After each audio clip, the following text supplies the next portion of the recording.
VY thoughts ఛానల్లోకి శ్రోతలందరికీ స్వాగతం. ఇవాల్టి మన ఛానల్లోని కథ అపూర్వ సంఘటన. ఈ కథను రాసిన వారు బి శేషగిరిరావు. ఇక కథలోకి వెళ్దాం. కొన్ని వందల ఏళ్ల క్రితం దేశాంతరంలో ఒక నగరంలో ఒక సంపన్నుడు ఉండేవాడు. ఆయనకు తన భార్యపై ఎంతో ప్రేమ. ఒకనాడామెకు ఒక చిత్రమైన మూర్ఛలాంటిది వచ్చింది. మామూలుగా ఉన్న మనిషి కాస్త ఆకస్మికంగా విరుచుకుపడిపోయి కాళ్ళు చేతులు కొట్టుకొని చివరకు కొయ్యబారిపోయింది. శరీరం మటుకు చూస్తే చల్లగా ఉంది. శ్వాస నిలిచిపోయింది. కొత్త రకం జబ్బేదో వచ్చి ఆమె చనిపోయిందని అనుకున్నారు. ఆమె చనిపోయిందని వైద్యుడు కూడా అన్నాడు. తనకు పంచప్రాణాలు అయిన భార్య పోయినందుకు ఆ సంపన్నుడు చాలా బాధపడ్డాడు. ఆమెను శవపేటికలో పెట్టేటప్పుడు అతను ఆమె చేతికి ఒక రవ్వటుంగరం పెట్టాడు. శవానికి ఉంగరం పెట్టటమేమిటి? ఆమె ఇతర నగలతో పాటు అది కూడా పిల్లలకుంటుంది అని బంధువులు సలహా ఇచ్చారు. అది ఆమెకు హెచ్చుగా ఇష్టమైన ఉంగరం. నేను దాన్ని ఆమెకు శాశ్వతంగా ఇచ్చేశాను. కొన్నాళ్ళు పెట్టుకోటానికి కాదు అన్నాడు భర్త. ఎవరెన్ని విధాలా చెప్పినా ఆయన మనస్సు మారలేదు. శవపేటికను చర్చికి పట్టించుకుపోయి అక్కడి ఆవరణలో తన భార్యను సమాధి చేయించి పుట్టెడు దిగులుతో భర్త ఇంటికి తిరిగి వచ్చాడు. ఉత్తర క్రియల సమయంలో శవపేటిక పైన మూత వేసేటప్పుడు శవం చేతికున్న రవ్వటుంగరం ఒక మనిషి కంట పడింది. అతను చర్చిలో శవాలను సమాధి చేసే పని చేస్తూ ఉంటాడు. అంత ఖరీదైన ఉంగరాన్ని భూమిలో పూడ్చిపెట్టడం అన్యాయం. అమ్మితే దానికి బోలెడంత ధర వస్తుంది అనుకున్నాడు ఆ చర్చి నౌకరు. ఈ ఆలోచన క్రమంగా ఆశగా పరిణమించి ఆ ఉంగరాన్ని కాజేయాలన్న నిర్ణయం రూపం దాల్చింది. అతను రోజల్లా ఈ విషయమే ఆలోచిస్తూ ఆ రాత్రి చీకటిలో ఎవరికీ తెలియకుండా చర్చి ఆవరణలో జొరబడి పైమట్టి తవ్వి శవపేటికపై మూత తెరిచాడు. అతని చేతిలోని లాంతరు వెలుగులో ఉంగరంలోని రవ్వ దగదగా మెరిసింది. శవం చేతినుంచి ఆ ఉంగరం తీద్దామని అతను తన చెయ్యి చాస్తూ ఉండగా శవం చెయ్యి కదిలి తడువుకుంటూ పెట్టె అంచును పట్టుకుంది. శవం పెట్టెలోనుంచి లేవటానికి ప్రయత్నిస్తున్నట్టుగా కనపడేసరికి ఆ దౌర్భాగ్యుడు తన చేతిలోని లాంతరు అక్కడే జార విడిచి కాలిసత్తువ కొద్దీ కంగారుతో పారిపోయాడు. లాంతరు కిందపడి ఆరిపోయింది. నిజానికి సంపన్నుడి భార్యకు వచ్చినది ఒక రకమైన మూర్ఛే, కాని జబ్బు కానే కాదు. చర్చి నౌకరు శవపేటికపై మూత తెరిచే సమయానికి కోమాకు స్ఫురణ రాసాగింది. త్వరలోనే ఆమె శవపేటికలో లేచి కూర్చుంది. చుట్టూ చీకటి. తనకు ఏమైనది? తాను ఎక్కడ ఉంది? ఆమెకు కొంతసేపు అంతు చిక్కలేదు. తన వంటికి శవాలకు చుట్టే గుడ్డ చుట్టి ఉండటమూ, ఎదురుగా చర్చి శిఖరం ఎత్తుగా కానరావటమూ చూసి ఆమె జరిగినదేమిటో గ్రహించగలిగింది. ఆమె తనకు చుట్టి ఉన్న గుడ్డను తీసిపారేసి లేచి నిలబడి, నేను చచ్చిపోయాననుకొని పాపం నా భర్త ఎంత దుఃఖించి ఉంటాడో, పిల్లలు ఎంత కలతపడి ఉంటారో అని అనుకుంది. ఆమెకు త్వరగా ఇంటికి వెళ్ళాలని అనిపించింది. కాని ఆమె శరీరంలో బలం చాలా తక్కువగా ఉంది. ఆమె బలవంతాన కాలు తీసి కాలు వేస్తూ చర్చి ఆవరణ దాటి రోడ్డు మీదికి వచ్చింది. ఎవరైనా సాయపడి తనను ఇంటికి చేరుస్తారేమో అనుకుంటే రోడ్డు నిర్మానుష్యంగా ఉంది. చలి కూడా జాస్తిగా ఉంది. ఎంతో ప్రయాసతో ఆమె తన ఇంటికి చేరుకునేసరికి సింహద్వారం మూసి గడియపెట్టి ఉంది. ఆమె చాలాసేపు బాదిన మీదట ఇంటి నౌకర్లలో ఒకడు లేచివచ్చి తలుపు ఒక అంగుళం తెరిచి బయటికి చూసి, ఎవరు నువ్వు? దుఃఖంలో మునిగి తేలుతున్న ఇంట్లో ఎవరైనా ఇట్లా తలుపులు బాదుతారా అని అన్నాడు. నేనేరా మీ యజమానురాలిని, నన్ను లోపలికి రానివ్వరా బాబూ అన్నదామె. నౌకరు తన చేతి దీపం బయటపెట్టి దాని వెలుగులో తన యజమానురాలిని గుర్తించాడు. ఆమె ముఖం పాలిపోయి ఉంది. కాని దయ్యంలాగా కనపడలేదు. అయినా వాడు మందమతి. పొద్దున్నే చనిపోయిన తన యజమానురాలు అర్ధరాత్రి వేళ ఎలా సజీవంగా ఉందో వాడికి అర్థం కాలేదు. నువ్వేననుకో దొరసాని, కాని నిన్ను పాతి కూడా పెట్టారు కదా, నువ్వెట్లా అవుతావో తెలియటం లేదే అన్నాడు వాడు. నేనేరా లోపలికి రానివ్వరా అని ఆమె ఆక్రోశించింది. చివరికి వాడు తన యజమానికి ఈ సంగతంతా చెప్పి ఆయన ఏం చెయ్యమంటే అది చేద్దామని అనుకున్నాడు. వాడు తలుపులు దగ్గరగా వేసి మెట్లెక్కి తన యజమాని పడకగదికి పరిగెత్తాడు. భారమైన ఆ తలుపులు చేరవేసే ఉన్నప్పటికీ వాటిని తోస్తే శక్తి కూడా లేక సంపన్నుడి భార్య సింహద్వారం వెలుపలనే కుప్పకూలిపోయి బలహీనంగా రోదించసాగింది. తాను ఇంటికి వెళ్ళగానే తన భర్త, పిల్లలు ఆనందోత్సాహాలలో తేలిపోయి తనకు ఘనంగా స్వాగతమిస్తారని అనుకుంది. కానీ ఇలా జరుగుతుందని ఆమె ఏమాత్రమూ శంకించలేదు. నౌకరు వచ్చి కేక పెట్టేసరికి యజమాని నిద్రపోవటం లేదు. ఆయన శోకసముద్రంలో మునిగి తేలుతూ తలుపు తట్టిన చప్పుడు కూడా వినలేదు. నౌకరు కేక విని "ఏమిట్రా, ఏం కావాలి" అని అన్నాడు. "అమ్మగారు వచ్చారయ్యా, లోపలికి రానివ్వమంటున్నారు, ఏమిటి సెలవు" అన్నాడు నౌకరు. యజమాని పక్కమీద లేచి కూర్చొని "ఒరేయ్, నువ్వేమైనా కలగంటున్నావా, లేక మతి పోయిందా" అని అన్నాడు. "నిద్రపోయాను కానీ అమ్మగారు తలుపు తడితే లేచాను బాబూ, మతేమీ చెడలేదు కానీ ఏం చెయ్యాలో తెలియటం లేదు, అమ్మగారిని లోపలికి రానిచ్చేదా" అన్నాడు వాడు. "పరాచకానికైనా ఇది సమయమా, ఇంత క్రూరమైన పరాచకమా" అన్నాడు యజమాని. "పరాచకం కాదు బాబూ, అమ్మగారు వాకిలి దగ్గర ఉన్నారు, లోపలికి రానివ్వనా" అన్నాడు వాడు మళ్ళీ. యజమాని మళ్ళీ పడుకుంటూ "ఇంకేం అమ్మగార్రా, పిచ్చి వెధవా, ఆవిడ వాకిలి బయట ఉందంటే ఎలా నమ్ముతాన్రా, మన గుర్రాలు మెట్లెక్కి మేడమీదికొస్తున్నాయన్నా నమ్ముతానేమో కాని" అని అన్నాడు. నౌకరు ఒక చేత దీపం పట్టుకొని రెండవ చేత్తో బుర్ర గోక్కున్నాడు. అమ్మగారిని లోపలికి రానివ్వాలో వద్దో అయ్యగారు మొత్తం మీద చెప్పాడు కాడు. ఇంతలో వాడికి మెట్ల మీద పెద్ద చప్పుడు వినిపించింది.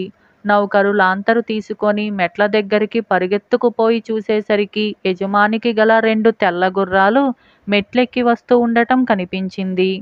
వాడు యజమాని దగ్గరికి తిరిగిపోయి "బాబ్బాబు, మన గుర్రాలు మెట్లెక్కి మేడమీదికి వస్తున్నాయి" అన్నాడు కంగారుతో. మెట్లు కొయ్యవి, 2 గుర్రాలు వాటి పైగా ఎక్కి వస్తుంటే అయ్యే చప్పుడంతా అంతా ఇంతా కాదు. యజమానికింకేమైనా సందేహం ఉంటే గుర్రం సకిలింపు కూడా వినిపించింది. యజమాని పక్క మీద నుంచి చివాలున లేచి నౌకరు చేతి లాంతరు లాక్కొని గబగబా కిందికి దిగి వెళ్ళాడు. సింహద్వారం బార్లా తెరిచాడు. బయట చీకట్లో మొదట ఎవరూ లేనట్టే ఉంది. సన్నని రోదనం వినపడి కిందికి చూస్తే ఆయనకు తన భార్య కుప్పకూలి ఉండటం కనపడింది. గుండె దడదడలాడుతూ ఆయన తన భార్యను తన చేతులతో ఎత్తుకొని లోపలికి తెచ్చి ఉపచారాలు చేశాడు. తెల్లవారేసరికల్లా ఆమె మామూలు మనిషి అయ్యింది.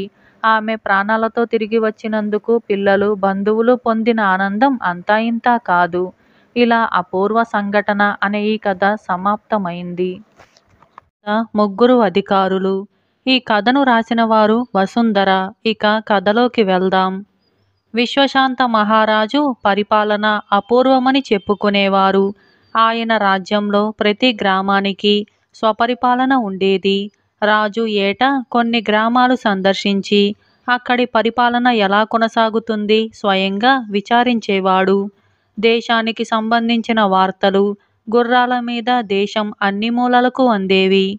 ప్రతి గ్రామం నడిబొడ్డులోనూ ఎప్పటి వార్తలు అప్పుడు తెలియజేయబడేవి. ఒక సంవత్సరం రాజు పర్యటనకు బయలుదేరి మొదట రామాపురం వెళ్ళాడు. అక్కడి అధికారి రామరాజు రాజుగారికి తన ప్రస్తుత కార్యక్రమాన్ని నివేదించాడు. రామాపురం చాలా పెద్ద గ్రామం.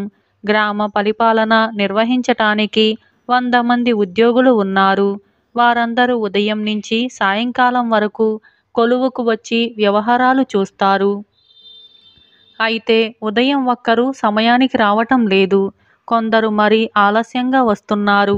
దీన్ని అరికట్టడం కోసం రామరాజు ప్రతిరోజు అందరికన్నా ముందుగా వచ్చి గుమ్మం దగ్గర నిలబడి ఆలస్యంగా వచ్చిన వారిని తగిన విధంగా శిక్షిస్తూ వచ్చాడు. అలా అతను వారం దినాలు చేసిన అనంతరం ఉద్యోగులు ఇష్టమొచ్చినట్టుగా రావటం తగ్గిపోయింది. రామరాజు చెప్పిన ఈ సంగతులు విని రాజుగారు "కొలువుకు ద్వారపాలకుడు లేడా? నువ్వు స్వయంగా స్వీకరించిన సమాచారం వాడి ద్వారానే సేకరించవచ్చు కదా" అని అన్నాడు. "ప్రభు, ద్వారపాలకుడు చిన్న ఉద్యోగి. అతడు మిగతా ఉద్యోగులంటే భయపడతాడు. అందుచేత వారికి వ్యతిరేకంగా ఏమీ చెప్పడు. అధికారిని కనుక నేను గుమ్మంలో నిలబడితే ఉద్యోగులు భయపడతారు అన్నాడు రామరాజు. ద్వారం వద్ద నిలబడటానికి సిగ్గుగా అవమానంగా లేదా అన్నాడు రాజు. విధి నిర్వహణలో నాకు సిగ్గు అవమానము ఉండవు అన్నాడు రామరాజు గర్వంగా. అయితే నేటి నుంచి నువ్వు ద్వారపాలకుడివిగా ఉండు. ఈ గ్రామానికి మరొక అధికారిని నియమిస్తాను అన్నాడు రాజు. రాజుగారు తనను మెచ్చుకుంటున్నాడనుకున్న రామరాజు తెల్లబోయి, ఇది అన్యాయం ప్రభు అని అన్నాడు. ఇందులో అన్యాయం ఏమీ లేదు. ఇక్కడి కొలువులోని వారందరికీ అధికారి అయిన ఇక్కడ ద్వారపాలకుడు నీకంటే నీ కింది అధికారులను ఎక్కువగా అభిమానించి గౌరవిస్తున్నాడు. గుమ్మం దగ్గర నిలబడితే తప్ప నీ కింది ఉద్యోగులు నిన్ను లెక్క చేయటం లేదు. అన్నింటినీ మించి ఎంతో విలువైన నీ సమయాన్ని ద్వారపాలనకు వెచ్చిస్తున్నావు. ఈ ఒక్క బాధ్యతనే నువ్వు సరిగ్గా నిర్వహిస్తున్నట్టుగా ఉంది అని రాజుగారు ఆ గ్రామానికి ఒక కొత్త పాలకుణ్ణి నియమించి అక్కడి నుంచి భీమవరం వెళ్ళాడు. రాజుగారు తాను భీమవరం వెళుతున్నట్టుగా ముందుగా ఎవరికీ చెప్పలేదు. ఆయన కన్నా 1 గంట ముందుగా మాత్రమే ఆ వార్త భీమపురం చేరింది. అక్కడి అధికారి రాజుగారు వస్తున్నారన్న వార్త ఊరి మధ్య వినిపించినప్పుడు తన కార్యాలయంలో కాక ఊరి మధ్య ఉన్నాడు. అతను హడావిడిగా కార్యాలయానికి వెళ్ళి రాజుగారికి ఘనమైన స్వాగతం ఏర్పాటు చేయమని ఉద్యోగులను హెచ్చరించాడు. భీమపురం చేరుతూనే తన కోసం సిద్ధంగా ఉన్న ఏర్పాట్లను చూసి రాజుగారు తెల్లబోయాడు. అకస్మాత్తుగా వచ్చి అధికారిని ఆశ్చర్యపరచాలని ఆయన ఉద్దేశం. నేను వస్తున్నట్టుగా మీకు ముందే ఎలా తెలిసింది అని రాజుగారు గ్రామాధికారిని అడిగాడు. తాను గొప్ప పని చేసి ప్రశంసకు పాత్రుడినవుతాననుకొని నేను తలవని తలంపుగా తమరు వస్తున్న వార్త వినటం జరిగింది ప్రభు. వెంటనే తమ కోసం ఈ ఏర్పాట్లన్నీ చేయించాను అన్నాడు భీమరాజు. నీ కార్యాలయం చూడబోతే ఊరి చివర ఉంది. వార్తలు వినపడేది ఊరి మధ్య కదా. ఆ సమయంలో నువ్వు నీ కార్యాలయంలో ఉండక ఊరి మధ్య ఎందుకున్నావు అని రాజుగారు అడిగాడు. ఏదో కొలువు పని మీదనే బయటికి వెళ్ళవలసి వచ్చింది ప్రభు అన్నాడు భీమరాజు. నీ కింద ఎందరో ఉద్యోగులు ఉండగా కొలువు సమయంలో నువ్వు ఎందుకు బయటికి వెళ్ళవలసి వచ్చింది? నీకు నీ బాధ్యతలు సరిగ్గా తెలిసి రాలేదు. నీ స్థానంలో మరొక అధికారిని నియమిస్తాను అని రాజు అప్పటికప్పుడే కొత్త అధికారిని నియమించి సోమపురానికి బయలుదేరాడు. సోమపురంలోని అధికారి సోమరాజు విశ్వశాంతుడికి ఘనంగా స్వాగతం ఏర్పాటు చేశాడు. స్వాగత సత్కార్యాలు బాగా జరిగాయి. అధికారిగా నువ్వు సాధించింది ఏమిటి అని విశ్వశాంతుడు సోమరాజును అడిగాడు. ప్రభు, నేను గ్రామంలో ఉండటం శుభదాయకమని అందరూ అంటూ ఉంటారు. అందుకు నిదర్శనం ఏమిటంటే గ్రామంలో జరిగే సంతాప సభలన్నీ నేను గ్రామంలో లేనప్పుడే జరుగుతున్నాయి అన్నాడు సోమరాజు. సంతాప సభలేంటి అని విశ్వశాంతుడు అడిగాడు. రాజ్యంలో కానీ గ్రామంలో కానీ ఎవరైనా మరణించినప్పుడు కొలువులో సంతాప సభ జరిపి పోయిన వారికి శ్రద్ధాంజలి ఘటించటం మాకు అలవాటు. ఈ కార్యక్రమం నిర్వహించవలసిన వాడు అధికారి, అంటే నేను. నా తరువాత వాడైన వీరభద్రుడు గత సంవత్సరంలో 26 ప్రముఖుల మరణాలకు తానే సంతాప సభలు నిర్వహించాడు అన్నాడు సోమరాజు. శుభకార్యాల మాటేమిటి అని రాజుగారు అడిగాడు. నేను లేనప్పుడు శుభకార్యాలు ప్రారంభించం కదా. అవి అన్నీ నా అధ్యక్షతనే జరుగుతాయి. అందుకే అందరూ నన్ను శుభానికి, వీరభద్రుణ్ణి అశుభానికి మారుపేరుగా చెప్పుకుంటారు. అయితే ఇందులో వీరభద్రుడి తప్పు ఉన్నదనటానికి లేదు. అశుభాలు వీరభద్రుడు ఉన్న కారణంగా కాదు, నేను లేని కారణంగా కదా జరుగుతున్నాయి అన్నాడు సోమరాజు గర్వంగా.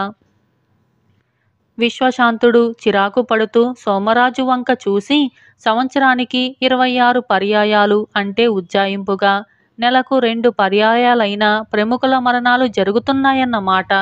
అయినా నువ్వు ఒక్క సంతాప సభకు లేవంటే చాలా కాలం నువ్వు గ్రామాంతరాల్లో గడుపుతున్నావన్నమాట. కేవలము శుభకార్యాలు జరపటానికి మాత్రమే గ్రామానికి వస్తున్నావన్నమాట. బాధ్యత ఉండాలి కానీ ఇలా బయట తిరగకూడదు. నీ స్థానంలో వీరభద్రుణ్ణి అధికారిగా నియమిస్తున్నాను అని అన్నాడు. సోమపురం నుంచి బయలుదేరేటప్పుడు మంత్రి విశ్వశాంతుణ్ణి ఇంకేమన్నా గ్రామాలు తిరగవలసి ఉందా ప్రభు అని అడిగాడు. అవసరం లేదు. ఈ 3 గ్రామాల అధికారులతోనూ నేను ఎలా వ్యవహరించానో రాజ్యమంతటా తెలియజెయ్యి చాలు అన్నాడు విశ్వశాంతుడు. విశ్వశాంతుడి రాజ్యం ఎప్పటికీ సుభిక్షంగానే ఉంటూ వచ్చింది. ఇలా 3 అధికారులు అనే ఈ కథ సమాప్తమైంది. అలాగే మరొక కథ మాయ అద్దం. ఈ కథ బేతాళ కథ. ఇక కథలోకి వెళ్దాం. పట్టు వదలని విక్రమార్కుడు చెట్టు వద్దకు తిరిగి వెళ్ళి చెట్టుపై నుంచి శవాన్ని దించి భుజాన వేసుకొని ఎప్పటిలాగే మౌనంగా శ్మశానం కేసి బయలుదేరాడు. అప్పుడు శవంలోని బేతాళుడు, రాజా, అద్భుత శక్తుల వల్ల ఎంతో లాభం ఉంటుందని అందరూ అపోహ పడతారు. కానీ ఒక్కొక్కసారి వాటి వల్ల తీరని నష్టం జరుగుతుంది. అందుకు నిదర్శనంగా నీకు వజ్రగిరి రాజైన అమరదీపుడి ఉదంతం చెబుతాను. శ్రమ తెలియకుండా విను అంటూ ఇలా చెప్పసాగాడు. వజ్రగిరి రాజు అమరదీపుడికి ఆదర్శ ప్రభువులాగా రాజ్యం చేసి అఖండ కీర్తి తెచ్చుకోవాలన్న ఆశ అయితే ఉండేది. కానీ అందుకు తగిన సామర్థ్యం కానీ శక్తియుక్తులు కానీ లేవు. అయినా అతను కనిపించిన ప్రతి సన్యాసికి తన ఆశయం చెప్పి అందుకు వారేమైనా సహాయపడగలరేమో అని అనుకునేవాడు. ఏ సన్యాసి గాని యోగి కానీ అమరదీపుడికి ఎలాంటి సహాయము చేయలేకపోయారు. కానీ ఒకసారి ఎవరో సాధువు అమరదీపుణ్ణి చూడవచ్చి అతని సేవలు అందుకొని అతని ఆశయాన్ని విని ఒక అద్దాన్ని అతని చేతికి ఇచ్చి, రాజా, ఇది అద్భుత శక్తిగల అద్దం. ఇది నీ కింద పనిచేసే వాళ్ళ మీద అద్భుతమైన నిఘా ఉంచుతుంది. ఇది 1000 మంది వేగుల వాళ్ళ పెట్టు. ఏ సమయంలో కానీ నీకు ఎవరి మీదనైనా అనుమానం కలిగినట్లయితే వాళ్ళను తలుచుకొని ఈ అద్దంలోకి చూసావంటే వాళ్ళు ఏమనుకుంటుంది నీకు వెంటనే తెలిసిపోతుంది. ఈ అద్దం సహాయంతో నువ్వు నీకు కొలువు చేసే వారి అందరి మనస్తత్వాలని తెలుసుకొని ఆదర్శప్రాయంగా రాజ్యం చెయ్యవచ్చు అని అన్నాడు. ఆ అద్దం సహాయంతో తాను ఆదర్శప్రాయుడైన రాజుగా చరిత్ర ప్రసిద్ధి సంపాదించవచ్చునని అనుకున్నాడు అమరదీపుడు. అతను ఆ అద్దాన్ని ఎవరికంటా పడకుండా ఒకచోట దాచి దానిమీద పూర్తిగా ఆధారపడి రాజ్యం చెయ్యసాగాడు. ఇప్పుడతను తన బుద్ధిని ఉపయోగించటం మానేశాడు. మంత్రులను సలహా అడగటం మానేశాడు. లోగడ అతను కొందరిని పూర్తిగా నమ్మి వారి సలహాలను పాటించేవాడు. కానీ ఇప్పుడు అతను ఎవరినీ గుడ్డిగా నమ్మవలసిన అవసరం లేదు. అందరి ఆలోచనలు అద్దం బయట పెడుతుంది. మంత్రులకు రాజుగారి ప్రవర్తనలో మార్పు కనపడింది. కానీ అందుకు కారణం తెలియలేదు. రాజు ఏదో నిర్ణయాలు చేసి మంత్రులను అమలు చేయమని అనేవాడు. కానీ వాళ్ళ అభిప్రాయాన్ని అడిగేవాడు కాదు. ఎవరికైనా తన నిర్ణయాలు నచ్చనట్టుగా అనుమానం తగిలితే వారేమనుకుంటున్నది అద్దంలో కనిపించేది. అమరదీపుడికి తన ప్రధానమంత్రి అయిన విక్రమసేనుడి మీద అనుమానం కలిగింది. అద్దంలో చూస్తే విక్రమసేనుడికి తన మీద ఏమాత్రమూ గురి లేదని, తనను పరమ మూఢుడనుకుంటున్నాడని అమరదీపుడికి తెలిసిపోయింది. వెంటనే అతను నేరారోపణ, విచారణ లాంటివి ఏమీ లేకుండా తన ప్రధానమంత్రిని కారాగృహంలో పెట్టించాడు. ఇది జరిగినాక సహజంగా రాజుగారి ఉద్యోగుల్లో చాలామందికి రాజుగారి వివేకం గురించి అనుమానం తల ఎత్తింది. అందరూ రాజుగారి అనుమానానికి పాత్రులయ్యారు. అందరి ఆలోచనలు అద్దం చూపింది. రాజు అందరినీ చెరసాలలో పెట్టించాడు. ఈ పాటికి దేశంలో చాలా కలవరం ప్రారంభమైంది. ప్రజల్లో శాంతి నెలకొల్పే భారాన్ని సేనాపతికి అప్పగించాలనుకొని అమరదీపుడు ఎందుకైనా మంచిదని అతన్ని గురించి అద్దం ఏమనుకుంటుందోనని చూశాడు. రాజుకు మతిపోయినట్టయింది. సేనాపతి పొరుగురాజుతో చేతులు కలిపి అమరదీపుణ్ణి రాజ్యభ్రష్టుణ్ణి చేస్తే ఎలా ఉంటుందా అని ఆలోచిస్తున్నాడు. మరుక్షణం సేనాపతి కూడా చెరసాలలోకి ప్రవేశించాడు. వజ్రగిరి ప్రజలకు ఇక ఎలాంటి సందేహమూ మిగలలేదు.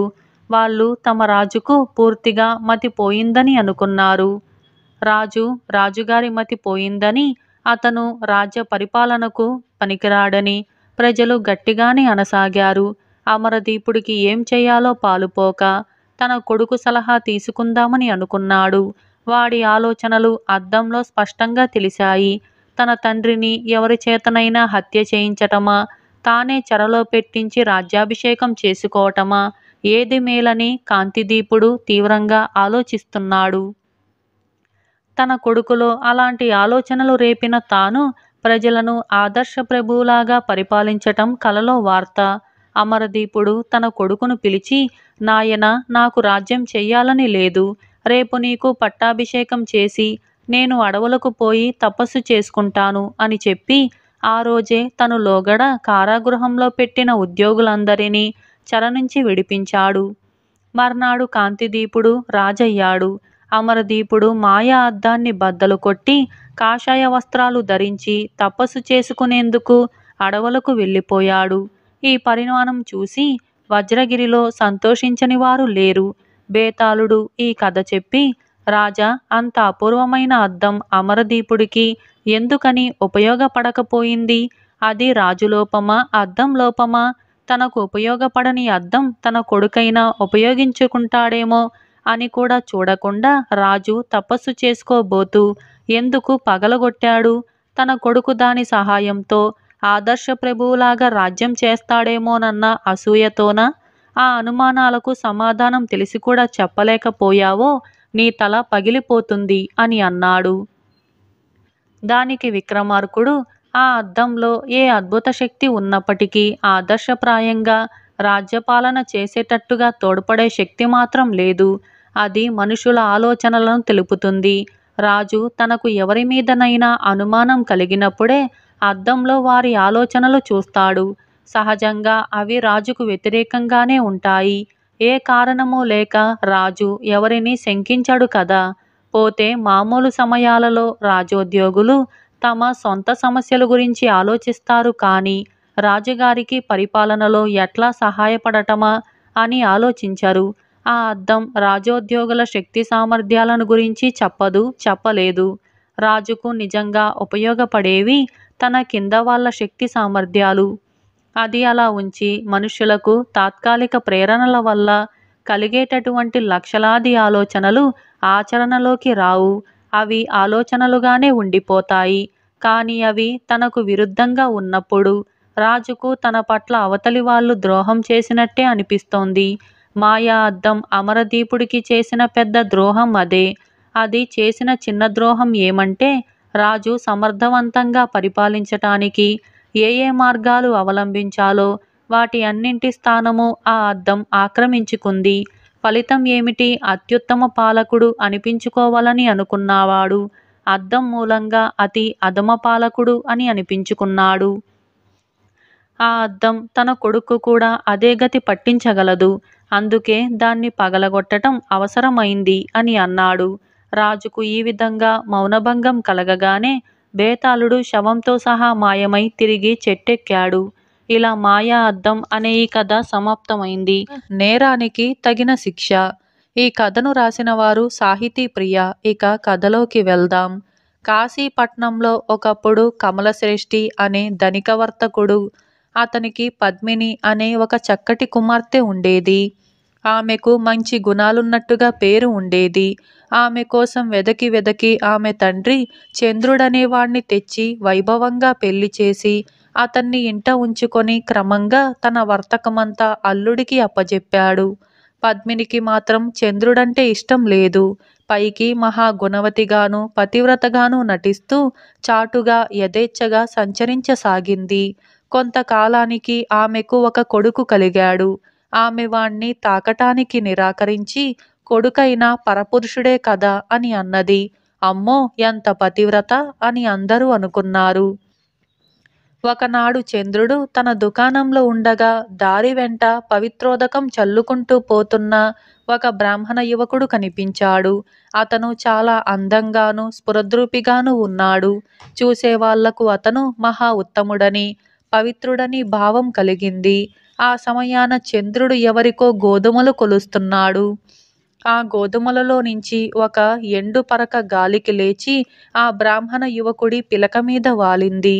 చంద్రుడు నొచ్చుకొని దాన్ని తీయబోయాడు. కాని ఆ బ్రాహ్మణ యువకుడు అతన్ని వారిస్తూ, ఆగు, నేను నా శిరస్సును ఖండించుకుంటాను. నేను ఇంతవరకు ఎలాంటి పాపము చేయలేదు. ఇప్పుడు నా పట్ల పాపం జరిగింది. నా శిరస్సును ఖండించుకోవలసిందే అని అన్నాడు. చంద్రుడు ఎంతో చెప్పిన మీదట యువకుడు ఆ ఆలోచన కట్టిపెట్టాడు. చంద్రుడికి ఆ యువకుడి మీద ఎంతో భక్తి, గౌరవము కలిగాయి. అతను ఆ యువకుణ్ణి కొంతకాలం తమ ఇంట ఉండి తమను పావనం చేయమని కోరాడు. బ్రాహ్మణ యువకుడు అందుకు సమ్మతించాడు. ఒకసారి చంద్రుడికి ఒక ఆలోచన వచ్చింది. తనలో జవసత్వాలు ఉన్నప్పుడే భారీ ఎత్తున వ్యాపారం చేసి సంపాదించేదంతా సంపాదించాలని అతను అనుకొని తన ఇంటి భారమంతా బ్రాహ్మణ యువకుడి పైన ఉంచి వ్యాపార సరుకులతో సహా మజిలీలు చేసుకుంటూ పాటలీపుత్రానికి బయలుదేరాడు. అతను ఆఖరు మజిలీ పాటలీపుత్రం సమీపంలోని ఒక వనంలో చేశాడు.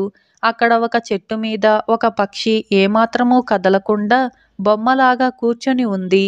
ఇతర పక్షులు ఆహారం కోసం చెట్టు మీది నుంచి ఎగిరిపోగానే ఇతర పక్షుల గూళ్ళలోని గుడ్లను భక్షించి మళ్ళీ చెట్టు కొమ్మ మీద నిశ్చలంగా కూర్చుంది. ఆహా, ఇది ఎంత పచ్చి దుర్మార్గపు పక్షి! దీనికి శిక్ష లేదా అనుకున్నాడు చంద్రుడు. అంతలోనే ఒక బోయవాడు బాణం వేసి ఆ పక్షిని పడగొట్టాడు. ఇది చూసి చంద్రుడి మనస్సు వికలమై కొంచెం దూరంలో కనిపించిన ఆశ్రమం కేసి వెళ్ళాడు. అక్కడ ఒక మునీశ్వరుడు ధ్యానంలో ఉన్నాడు. ఒక స్త్రీ చాలా ఆభరణాలని ధరించి వచ్చి మునీశ్వరుడి ముందు సాష్టాంగపడింది. మునీశ్వరుడు చప్పున ఆమెను కత్తితో వెన్నులో పొడిచి చంపి ఆమె నగలన్నీ తీసి మూటగట్టి దాచాడు. ఇదంతా చంద్రుడు దూరం నుంచి చూసిన సంగతి ఆ ముని గమనించనే లేదు. ఇది చూసిన మీదట చంద్రుడి అశాంతి మరింత అయింది.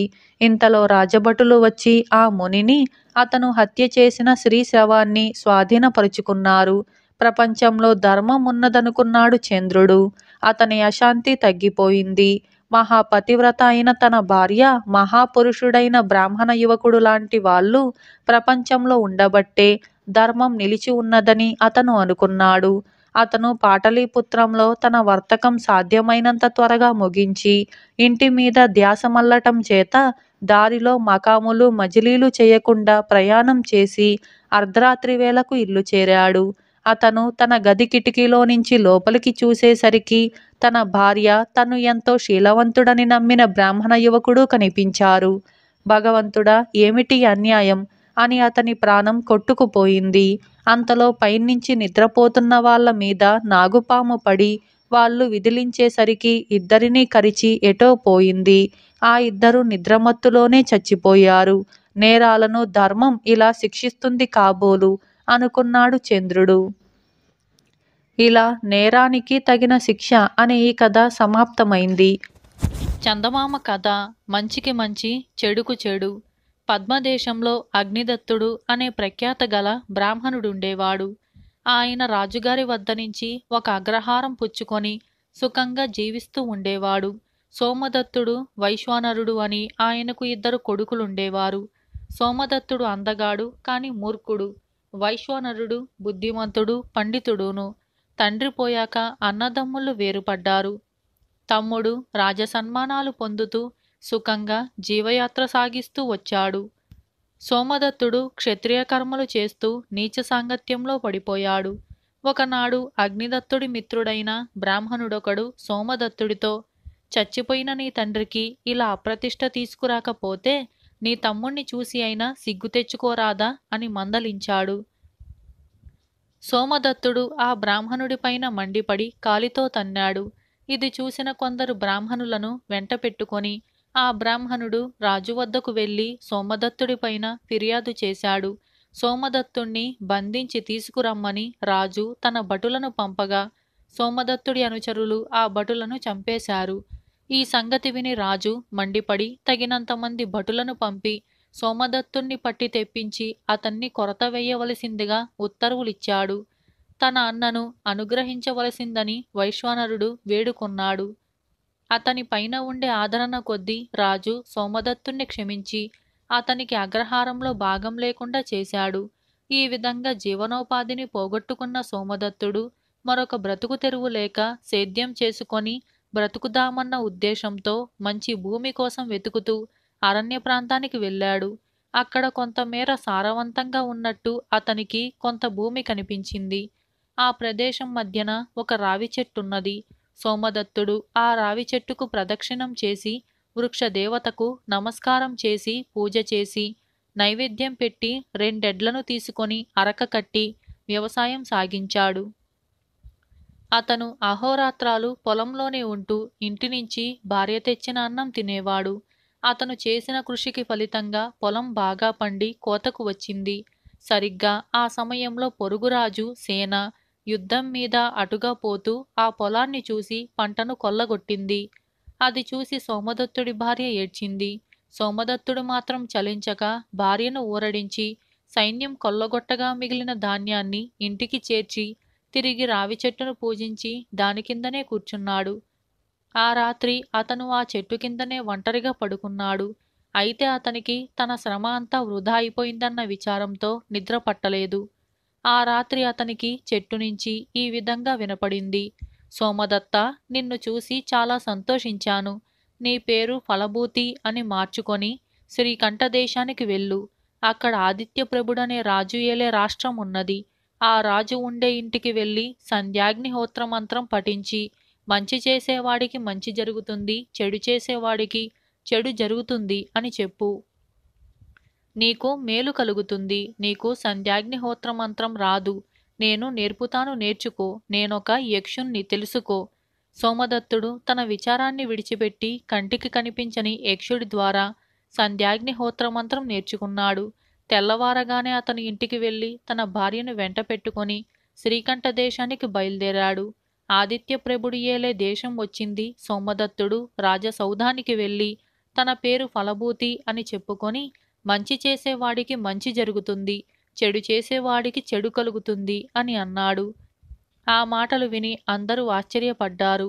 రాజైన ఆదిత్యప్రభుడు ఫలభూతి అన్న మాటలు విని ముచ్చటపడి అతనికి అనేక బహుమానాలు, అనేక గ్రామాలు ఇచ్చేశాడు.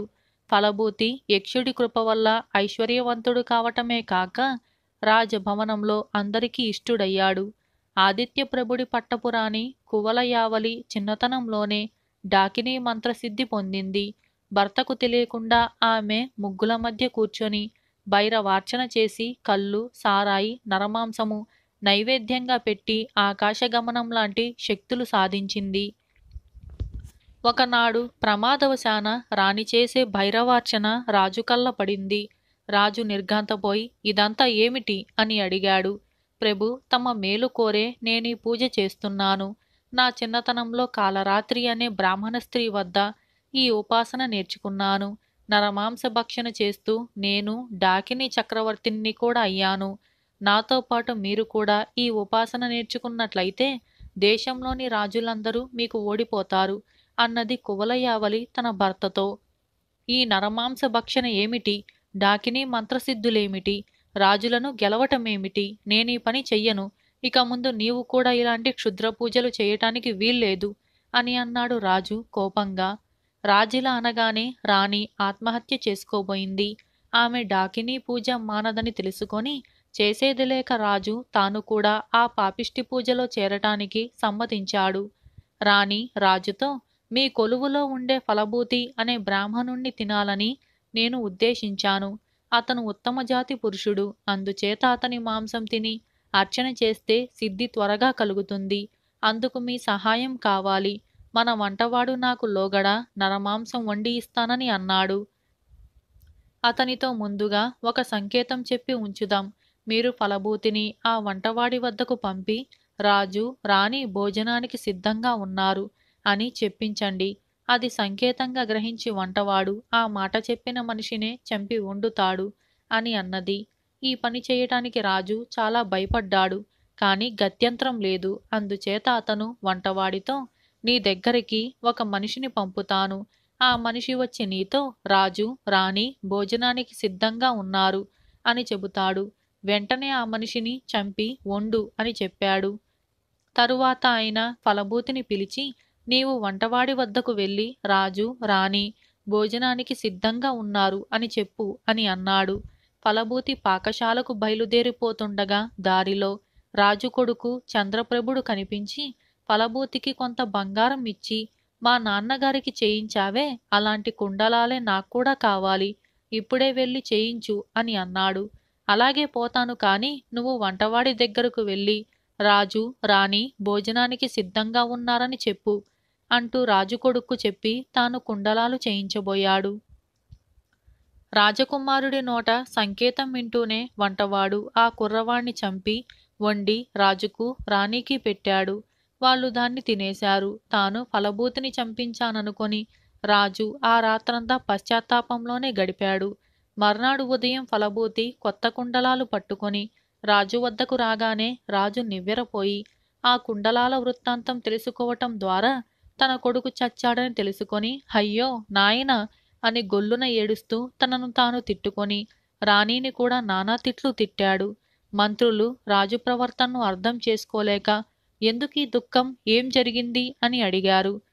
రాజు జరిగినదంతా మంత్రులకు దాపరికం లేకుండా చెప్పేశాడు. మంత్రులు రాజుముఖం చూడలేక తలలు వంచేసుకున్నారు.